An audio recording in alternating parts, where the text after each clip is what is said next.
Welcome to Nourishing the Mother, an inspired conversation space between Bridget Wood and Julie Tenner on the journey of motherhood through the common thread of parenting, relationship, and sexuality as a path to consciousness. We keep our conversations honest, our experiences real, and our philosophies exploratory.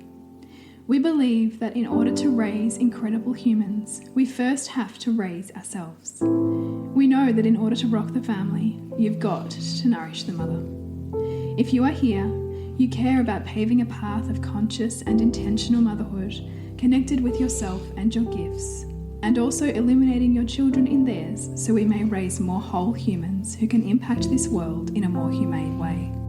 If you desire to integrate your learnings practically and supportively, head on over to bridgetwood.life or julietenner.love to go deeper. And for all live-streamed pre-release podcasts and all our free content, head over to our free Facebook group, Nourishing the Mother with Bridget Wood and Julie Tenner. We are Julie Tenner and Bridget Wood, and we are so grateful you're here. Hello and welcome to Nourishing the Mother. I'm Bridget Wood.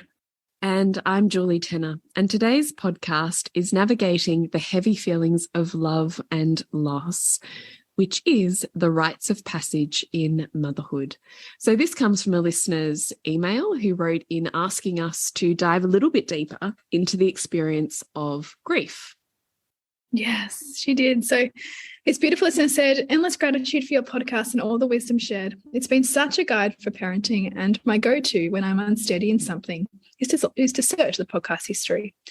I was looking for a few things today and couldn't see so much. I thought I'd send some ideas, which we love, right? Because we love that people go to like, and there's something that if there's something that's not there for you, like reach out. This beautiful listener asked us, how to integrate grief into your life, how to be with it, specifically grief around fertility, miscarriage, and also just the general grief of life that we experience, like aging parents and grief of the end of babyhood. And we just thought, we probably haven't really talked a lot about this, although for so many mothers, it hangs in the air, doesn't it? This, through motherhood, it brings to such crystal focus the passage of time and our own mortality, and just that sense of needing to soak it up at the same time as grapple with our own overwhelm or grapple with our feelings of just wanting solitude, even in the face of babyhood rapidly leaving our world. Yeah. I mean, it's massive, right? And we just want to say that not all of us will identify with the word grief. So we just want to kind of sit with the word grief a little bit more, being that you don't only experience grief at a tragic loss. You also experience, flavors of grief when we're asked to let go and we don't want to, or we don't feel ready, when an identity is kind of crumbling around us and we're struggling to work out who we are anymore, when we feel lost in life or in motherhood, when we don't want to let go of, that stage that has been, or the dream that we had, or the way that it was supposed to play out. Whenever we feel that almost disappointment that asks us to let go of something that we had held onto or dreamed about or wished about or longed for or loved, that's a type of grief. Yeah. It's an identity grief in many ways. And I think there's so much value in us giving presence to this, because we're certainly socialized, and I recognize I've done this many times. I should just be grateful, or I should just look at all that I have. And what that does is it tells us it's not worthy or safe or even okay to experience what we're experiencing, that we should somehow be better than this, which doesn't give us an opportunity to really explore the wisdom in it and explore, the pieces of our heart that we get to find in this heaviness. Yes. So what we want to do is hit you up with our 4 concepts or steps that we perceive answers this listener's question in terms of how do we integrate grief into our own lives? How do we let that be part of our lived experience and let it change us in a way that feels really aligned and beautiful, rather than feeling like we're held back or we're somehow shutting down pieces of ourselves? How do we actually integrate it as part of our human and mother experience? So we have 4 steps with that. The first one is allowing your experience. Mm. So you have to allow it first, right? You have to have a framework in your own mind that says this is part of my experience and it has meaning and it has purpose. Mm. It's not this random experience that I'm being sideswept by and is somehow in the way. Mm. That this is part of an experience of what is happening for me, and it gives me tools and insights and ways of healing and moving forwards when I choose to see it that way. So grief is a part of the rite of passage. A rite of passage has many parts that end in the integration of a new identity. The first part that any of us will go through when we're going through a rite of passage is grief. Yeah. Grief of, like we did in last week's podcast, when you heard me, completely melt down about losing. No, I'm not losing. How about I own that? In removing my womb and letting go of the identity that I have with that, there's a grief first of the separation. There's a grief of what you have always known that can no longer be. There's a grief of letting go of what has been safe and no longer is. So we have to remember that whenever we're going through a change, a really pivotal change in our life that almost heralds our next evolution of self, you will find a rite of passage. And the very first thing you will experience will be grief. Yeah. Yes. But in not willing to allow it, then we actually don't then say yes to the transformation that's possible on the other side of it either. We kind of live in this wishy-washy place of numbness if we can't allow it. Right, exactly. So first off, we have to be able to just overarch it and go, grief has purpose and place here. It's meaning, and it has meaning in this context of what I'm going through. It is a pathway for me understanding myself deeper. So it's a really beautiful invitation into everything that I'm calling in and that I want. We have to have a level of comfort with grief kind of helping us pull apart and separate the parts that we are letting go of and can leave behind and the parts that we want to carry forward. Grief is just a wonderful invitation into the self. What am I grieving? What is happening here for me? What is present for me here? What am I wanting and ready to let go of? And what am I struggling to, and how can I help myself there? So we have to be with grief first for anything to cathartically move forwards. And also to accept that, grief has a place even at times of great joy. So, I think back to like my son's 8th birthday, which was really the heralding for him of a rite of passage into, being a boy and a tween, right? And I had this really poignant moment where I was overcome by like a mix of gratitude and grief, I think, which was just like, we're in these golden years where he's still so anchored in the home and with us as a family, and everyone's well, and my parents are here and they're really well, and all of us are just vibing on this beautiful, fun party. But there was even a grief in that, because I know at my core how much motherhood feels like life speeds up. And in that moment of appreciation for this beautiful party that we created and celebrating his birthday, there was also this poignant, like, wow, like this isn't going to be forever. Like this is a moment in time that I'm being asked to deeply just relish and let myself feel the grief of it, of something leaving for something else to come in, of his early childhood to leave so something else can come in, of my parents' independence to someday leave. Yeah. Right? And then something else to come in. I really love that you said, this really beautiful mix of grief and gratitude, because I actually often think that they go together, like that balance of pleasure and pain and challenge and support, grief and gratitude kind of sit together too, that when you're really in the preciousness of the moment, there can also be this equal edge of, and this will never be again. Yeah. Like it's so beautiful. But it takes you deeper into a moment when you're offered that perspective. When you're willing to acknowledge the grief, because you can therefore almost recognize how precious the precious is. Yeah, absolutely.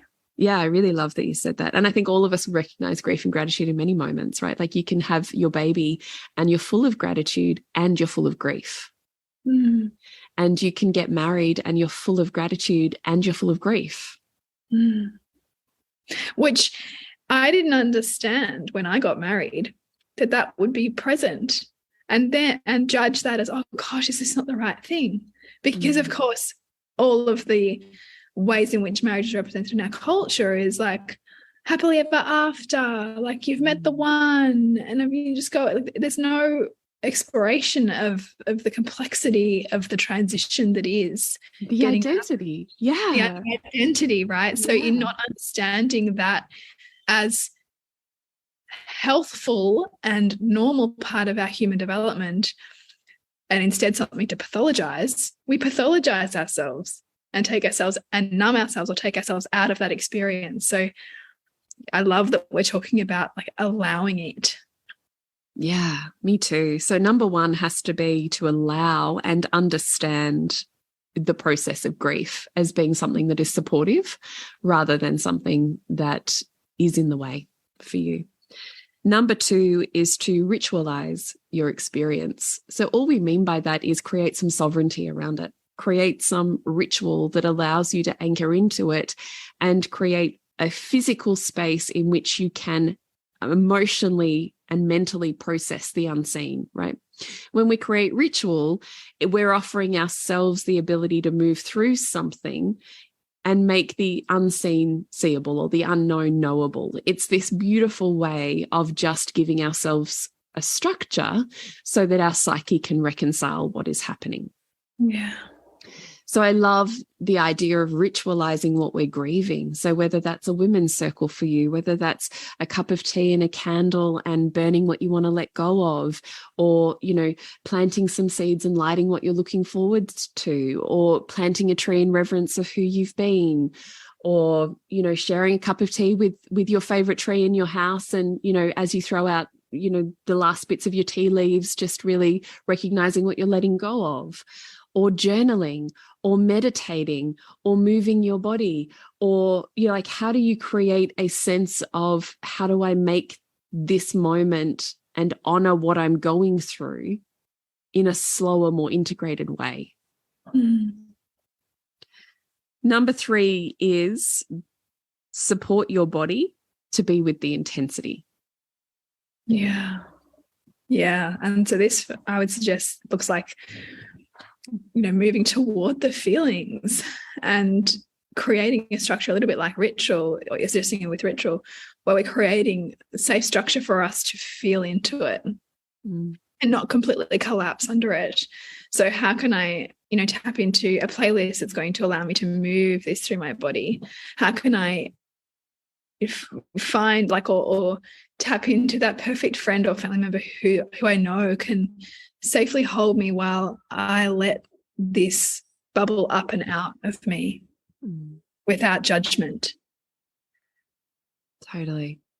And what else might your body need for support? I mean, you and I talk about our well-being pillars all of the time, to be with the intensity of what you're being asked to go through. Because often I think if we're, you know, visibly sick or we have a broken arm or something, we go, yeah, well, of course you need more rest, more support, more hydration, more help, more whatever. But when you're going through something like an invisible identity shift, it's really hard to feel like you're just as worthy of those things, but you really do need to support your body in the same way, because the unseen changes, I think, are often the biggest changes that you'll ever make in your life. Yeah. But the biggest changes you'll ever make as a woman will not be the seeable ones. They'll be the unseen ones. Yeah, and they only become seen after you've gone through them. Right.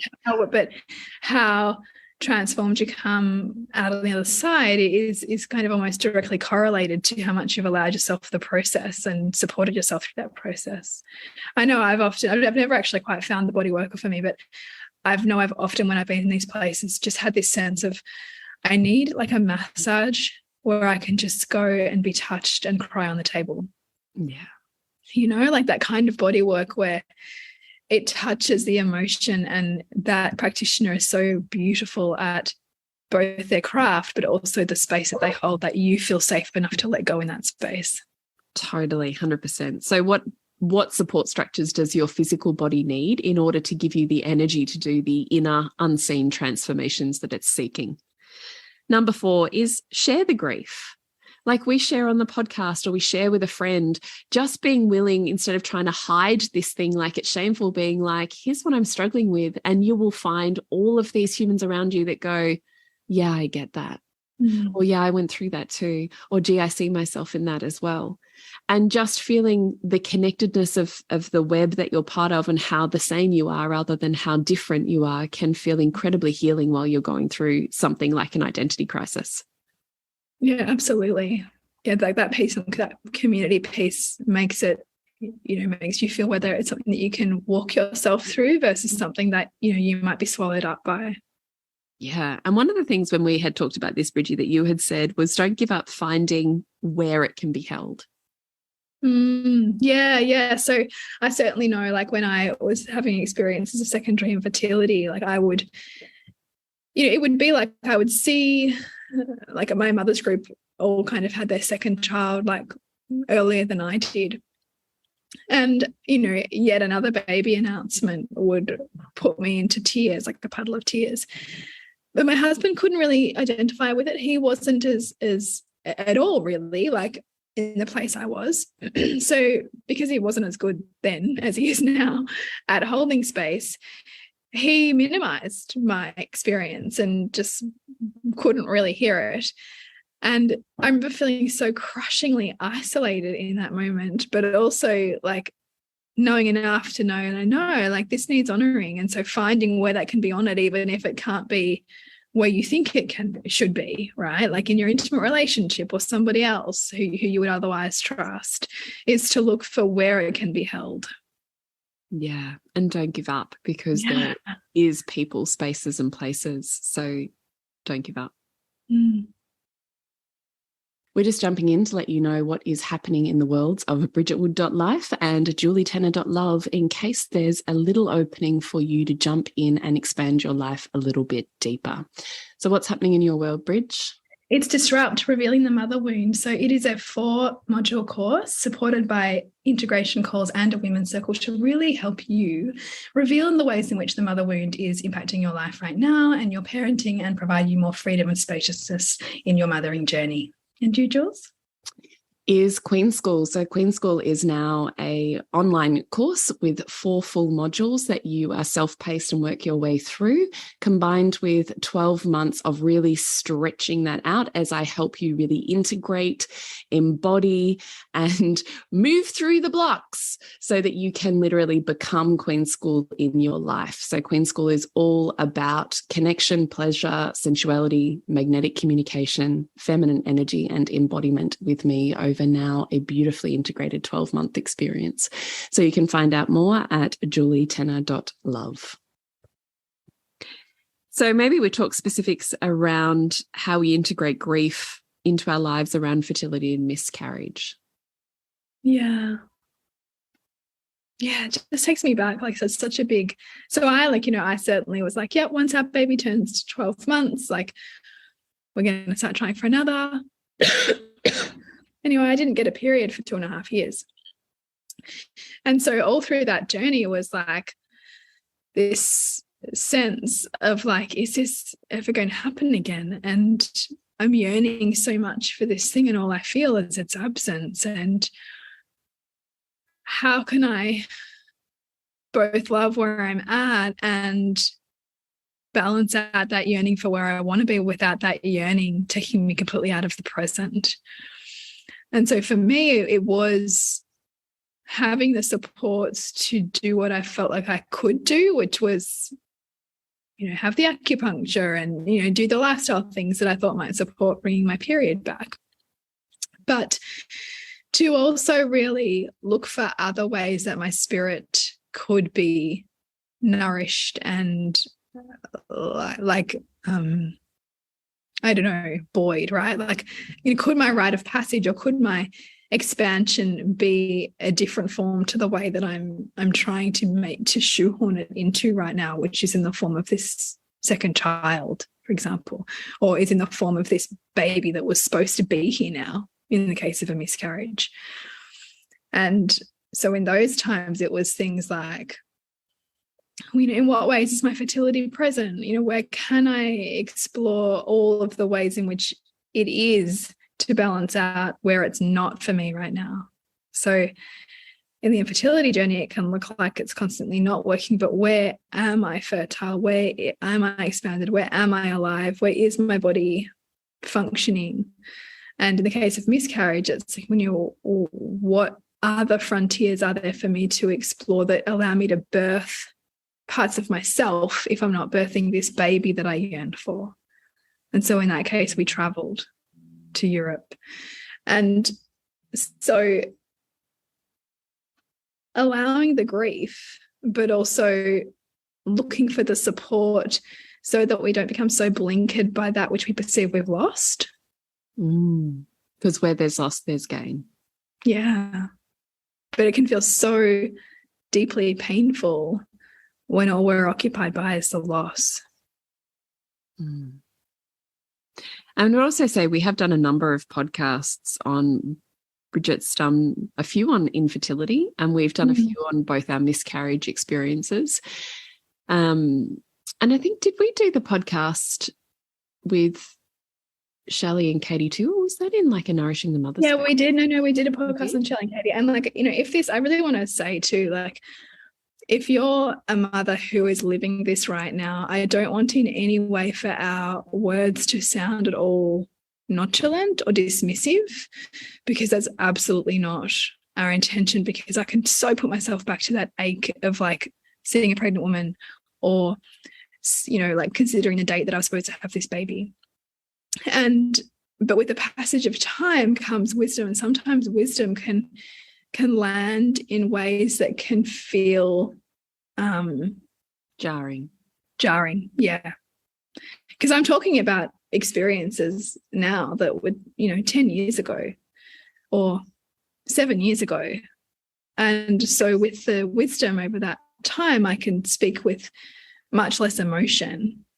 But that doesn't take away from me the pain of the very visceral sense of what living that was like. And so I really want to honor like that if you feel like you're drowning in that, like, I see you. Yeah.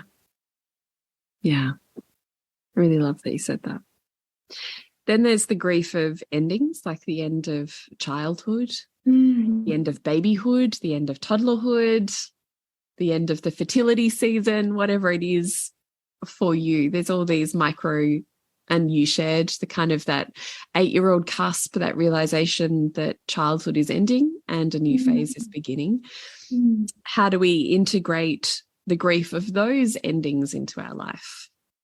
Just allow it. Like, even I think some others' favorite things I think are to like look at old photos and just cry, or like look at photos, listen to music and cry, or read poetry and cry. Like, that's one of my favorite things. Like, I created a reel the other day with some poetry by a writer, and it was all about like, that the nuance in those endings. I can get emotional thinking about it now, but that's like, we need to feel that, right? Like, we need to feel the ache of that so we can be present to the joy and the magic of our children. Yeah. So whatever it is for you, like if it's writing, if it's looking at those photos, but not looking at them going, oh no, I shouldn't have yelled at them today, or oh no, I've got to be better tomorrow. Looking at them and just feeling like the wave of love, right? Where you're present to it. As soon as there's all the noise in your head, you're not even present to it. So to just let the feelings be and the reverence for it be. Because it makes it so much more juicy when you're with them, right? Yeah, it's really true. It's really true. I love that. I do. I don't know if I've got anything else to add to it. Other than exactly what you're saying, I just really let myself have pockets of time where I can honor that grief that I'm feeling and be like, I'm really sad to miss this bit. Yeah. And I do share that stuff with my kids. Like every year on their birthday, I tell them their birth story. Yeah, it's so beautiful. You know, and, you know, they have these moments where they're just, it's such a perfect moment, not because it's anything extraordinary, but because it's completely ordinary. And I'm just floored by how much grace and perfection is in this moment. I share that with them. Like my son will often go, why are you staring at me? It's so beautiful right now, you know, and you just let yourself share that. And there's love in that. There's the remembrance of just how beautiful this life is that you're creating. Yeah. Because you do collect those moments that you spend time macerating in. Like I do think that's what endings give us the permission to do, is slow down time. Yeah. Like you think about any ending and you're like, gee, I wish I could go back, because if I went back, I'd just spend longer gazing at my baby while it breastfed, watching them while they played, sitting and having a cup of tea with that parent.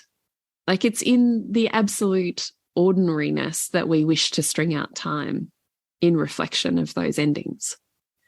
So I love the opportunity that endings give us, as you're saying, is to string out time and just hang a little longer, because the longer you hang there and the more vivid you can make that memory, the more it kind of stays like a pearl on your necklace of memories when you look over your life. Yeah. You try and rush through it, it's probably hard to remember. Well, you're not really, it's like you're not as there as much, right? You're not in your body, so you don't get to like craft that beautiful cellular memory of it because you're just moving through it so quickly. Yeah. Yeah. I think writing as well, writing stories about how you've loved this phase of life with them, and write to each child in their own book or letter or whatever it is for you, what you loved about them as a baby, what you're going to miss and what you look forward to, what you loved about them as a toddler and what you're going to miss and what you're going to look forward to. Of course, I would tend to pepper that with also how fucking hard it was and what an asshole they were. But, you know, also you could just do that. Do you do that? I know, because you and I both got these school books, like we do your kids' school, but do you keep this separate to that?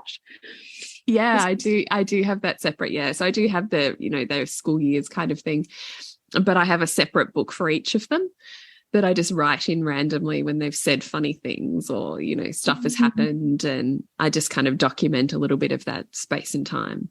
It's beautiful. So, and I do, you know, I do document the stuff that is less than shiny too, because it is also beautiful. It also makes me smile as I remember it. And it also makes me not so nostalgically hold on to that rose-colored glasses version of that life. That's true too. That's helpful, because that's what when we're like longing for something, we're often longing for what the part that we infatuated with.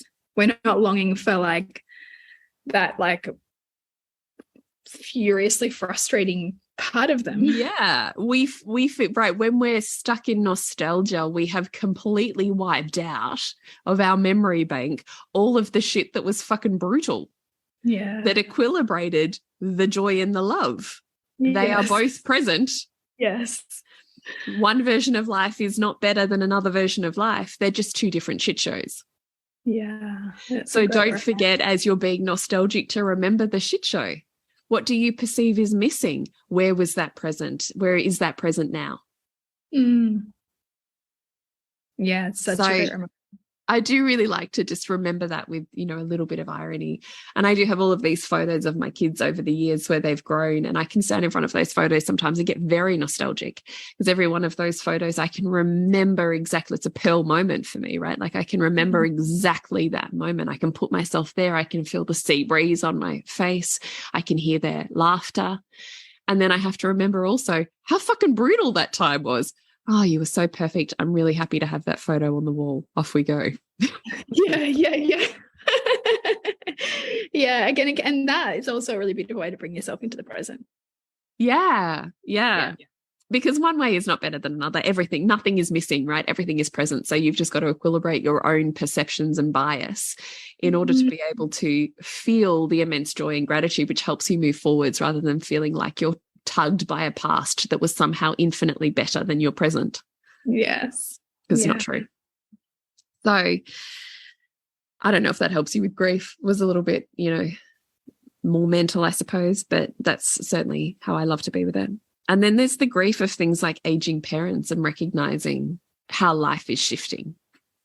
Yes, I think mothers really face this a lot. Like we really are sandwiched between this beauty of new life and, the all-consuming worlds of our children as they expand their life and grow into their life. And then on the other end, we're, working through our own grief and letting go and complex feelings about our parents as they age, and that where they were the parent, perhaps now you're more of the parent, or how your relationship changes as they age, and you're being asked to care in ways you perhaps haven't cared for them before. And, I'm seeing this with my parents. My dad's caring for his dad, who's in his 90s, who's had an accident.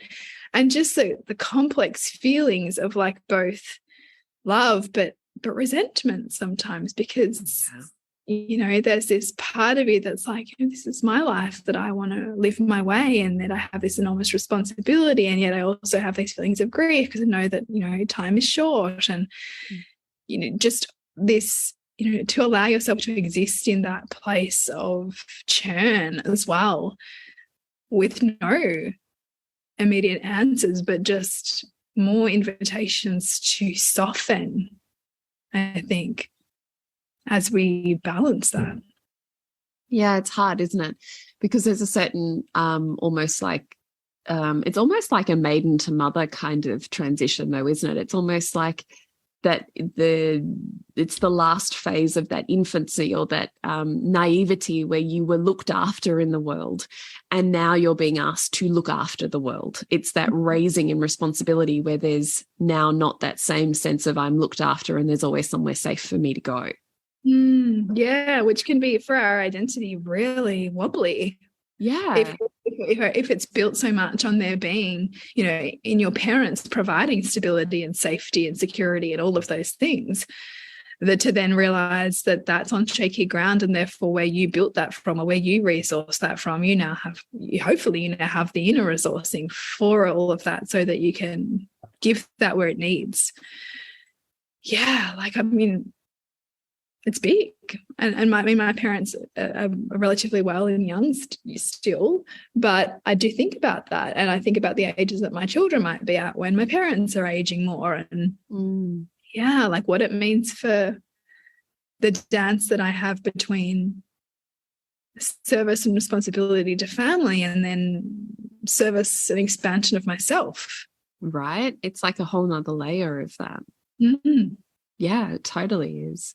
And potentially financial responsibility. Yeah. What does it look like to weigh all of that? But I still think the same principles that we spoke about with grief apply here. Is you've got to recognize that what you're grieving is also what has been, or what you've known, or what you had projected forwards, and it's a future that you're now seeing. It's not going to be that way. Yeah.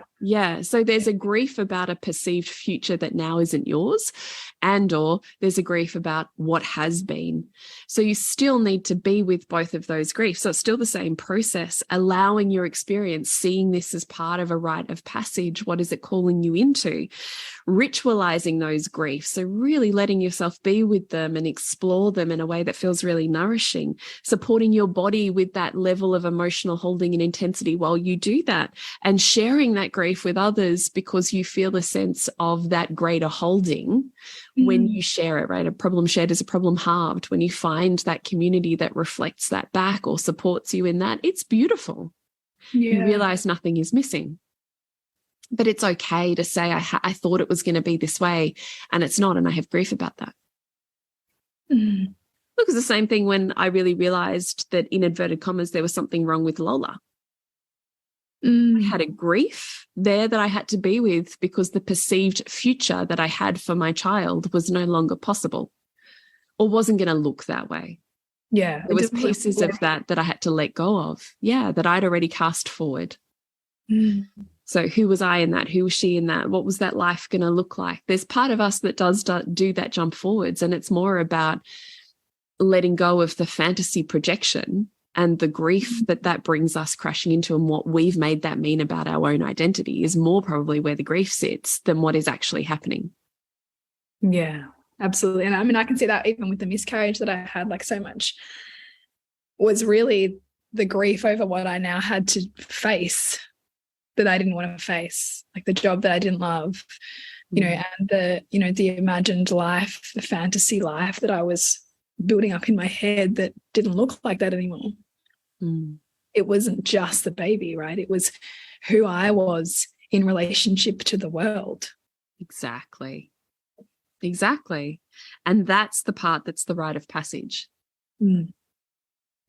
So I would still say that our 4 processes, allowing it, ritualizing it, supporting your body through it, and sharing it, totally still apply. Yeah. So if you would love us to go deeper on any of those topics, we'd love to hear from you. If, beautiful listener, that wasn't quite hitting the nail on the head from you, we'd love to hear how, and we'll take the conversation deeper. And we're super grateful that you wrote into us and invited us into an opportunity to open a conversation that hopefully is healing for many. And Bridgie, what have you got going on in the world? How can we connect with you?